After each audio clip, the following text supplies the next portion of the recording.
Latar belakang penyusunan sejarah gereja di Indonesia. Pada tahun 1959,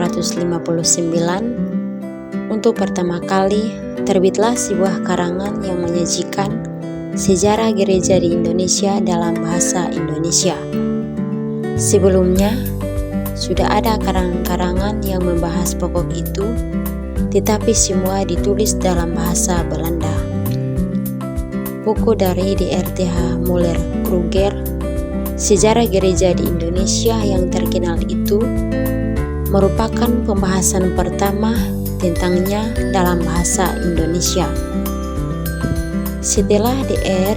Müller-Kruger menulis karyanya, usaha untuk mempelajari sejarah gereja di Indonesia maju terus.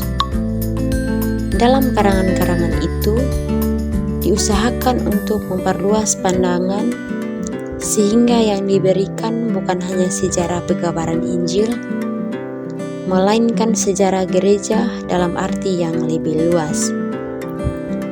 Sejarah serta bentuk gereja adalah panggilan Tuhan untuk diteruskan dalam pengutusan gereja.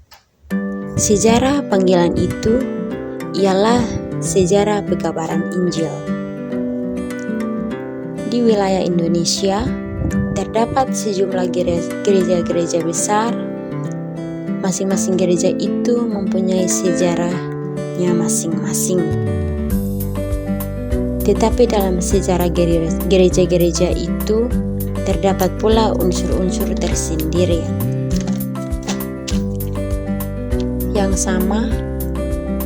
Pertama, karena semua gereja itu merupakan pewujudan gereja Kristen yang esa dan am. Dan kedua, karena lingkungan Indonesia yang aneka ragam itu mempunyai suatu kesatuan juga. Kedatangan orang-orang historian ke Indonesia tidak ada kepastian, apalagi tentang jemaat-jemaat mungkin mereka dirikan. Yang pasti ialah bahwa tidak ada garis terus-menerus atau kontinuitas antara mereka dengan kekristenan di Indonesia masa kini. Lain halnya dengan jemaat-jemaat yang pada abad ke-16 didirikan oleh pekabaran-pekabaran Injil Katolik Roma di Minahasa, Maluku, dan Nusa Tenggara Timur.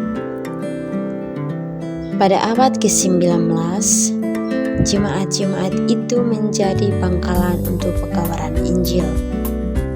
Yang menentukan permulaan sejarah gereja Indonesia adalah saat pelayanan baptisan pertama kepada seorang Indonesia. Dengan adanya orang-orang yang dibaptis, maka adanya gereja.